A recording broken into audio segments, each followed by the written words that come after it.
किसी ने क्या खूब कहा है, दूर रहती हैं सदा बलाएं उनसे, माँ बाप जिनके रोज दुआ करते हैं। एक बूढ़ी माँ हर रोज अपने पुराने लकड़ी के दरवाजे के पास बैठी रहती थी।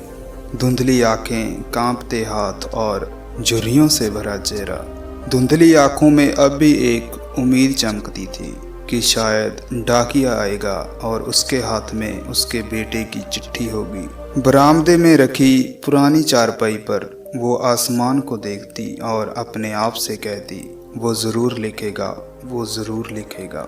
लेकिन दिन बीतते गए, मौसम बदलते गए। डाकिया आता, दूसरों के नाम की चिट्ठियां बांटता और वापस चला जाता। माँ का दिल फिर भी हार मानने को तैयार नहीं था। वो कहती, अगर बेटा भूल भी जाए तो माँ कभी नहीं भूल सकती, वो ज़रूर लिखेगा।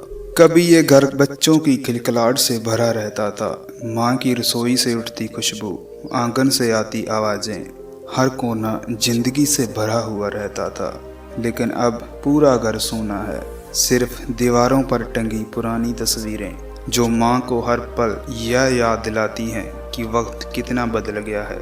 बेटा बड़ा हुआ, पढ़ाई की, नौकरी करने शहर चला गया। माँ ने रोते हुए विदा किया था। उस समय बेटे ने कहा था, माँ मैं चिट्ठियाँ लिखूंगा, हर बात बताऊंगा आपको। पहली चिट्ठी आई जिसमें उसने माँ से अपने नए शहर का जिक्र किया था। माँ ने उसे बड़े प्यार से बार बार पढ़ा। इतनी बार पढ़ा कि कागज़ पीला पड़ गया, लेकिन माँ ने उसे संभाल कर रखा। फिर दूसरी आई, तीसरी आई, लेकिन धीरे धीरे चिट्ठियों की गिनती कम होती गई। शुरुआत में हफ्ते में एक आती थी, फिर महीने में और फिर साल में कभी एक, और वो भी मुश्किल से। गांव वाले कहते, बेटा अब बड़ा आदमी हो गया है, अब कहाँ याद करेगा तुझे। लेकिन माँ हर किसी से कहती, नहीं, मेरा बेटा मुझे भूल नहीं सकता, वो बस व्यस्त है अपने काम में। एक दिन आएगा और वह मुझे गले लगाएगा। हर दिन बरामदे की वही चारपाई, वही इंतज़ार, वही सूनी नज़रें। कभी कभी माँ खुद ही पुराने कागज़ और पेन निकाल कर बेटे की चिट्ठियों का जवाब लिखती, मैं ठीक हूँ, तू भी अपना ध्यान रखना, तेरी माँ तेरा इंतज़ार कर रही है। लेकिन वो चिट्ठियाँ भेजने की हिम्मत नहीं जुटा पाती थी। डरती थी कि कहीं बेटा परेशान ना हो जाए। साल बीतते गए, माँ बूढ़ी होती गई, शरीर कमज़ोर होता गया, हाथ कांपने लगे। लेकिन इंतज़ार कभी कमज़ोर नहीं हुआ। हर त्योहार पर माँ चौखट पर बैठी दीपक जलाती और सोचती, शायद इस बार वो अचानक दरवाजे पर खड़ा होगा। लेकिन दरवाज़ा हमेशा खाली होता। पड़ोस के लोग हंसते, कुछ तरस खाते, लेकिन माँ की आंखों में सिर्फ उम्मीद रहती। एक रात बहुत सर्दी थी। आसमान में चांद आधा ढका हुआ था। माँ अपने कमरे में लेटी थी, लेकिन नींद आंखों से कोसों दूर थी। तकिए के नीचे उसने वो पुरानी पीली पड़ चुकी चिट्ठियां रखी हुई थी।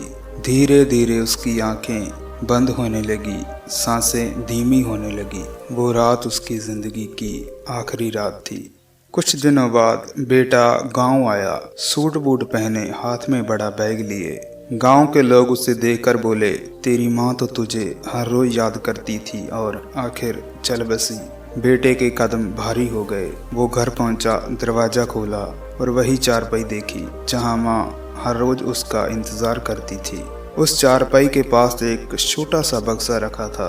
बक्से के अंदर उसकी सारी पुरानी चिट्ठियां रखी हुई थी, जैसे वो सबसे कीमती खजाना हो। और सबसे ऊपर एक कागज रखा था। माँ की कांपती लिखावट में लिखा था, बेटा मुझे नहीं पता ये चिट्ठी तू पढ़ पाएगा या नहीं, लेकिन अगर कभी तुझे ये मिले तो जान लेना कि तेरी माँ तेरा इंतज़ार करते करते सो गई। मैं नाराज़ नहीं हूँ, बस तुझे गले लगाना चाहती थी। अब जब भी हवा चले समझ लेना तेरी माँ तुझे आशीर्वाद भेज रही है, तेरी माँ। कागज पढ़ते पढ़ते बेटे की आंखों से आंसू टपकने लगे। उसने चिट्ठी अपने सीने से लगा ली और उसे लगा वह अपनी माँ को गले लगा रहा है। उस पल उसे एहसास हुआ कि दौलत, शोहरत, नौकरी सब बेकार है। अगर माँ बाप जैसी दौलत खो जाए तो वो टूटा हुआ बैठा रहा। सिर्फ इतना कह सका, माँ काश मैंने एक चिट्ठी और लिख दी होती आपको। दोस्तों, यह कहानी हमें सिखाती है कि अपनों को कभी इंतज़ार मत करवाओ, कभी सोचो मत कि समय मिलेगा तो मिल लूँगा, लिख लूँगा, फ़ोन कर लूँगा, क्योंकि शायद वो समय कभी आए ही ना। रिश्तों की कीमत तब समझ आती है जब वो हमारे पास नहीं रहते, इसलिए आज ही अपने अपनों को याद करो, कॉल करो, मिलो, क्योंकि शायद कल बहुत देर हो जाए। अगर आप इस संदेश को दूसरे लोगों तक पहुंचाना चाहते हैं तो इस वीडियो को लाइक कर दीजिएगा, और अगर आप हमारे चैनल पर पहली बार आए हैं तो इसे सब्सक्राइब कर दीजिएगा और नोटिफिकेशन बेल को ऑन कर दीजिएगा। लगे रहिए, डटे रहिए, क्योंकि पूरी कायनात आपके साथ है। धन्यवाद।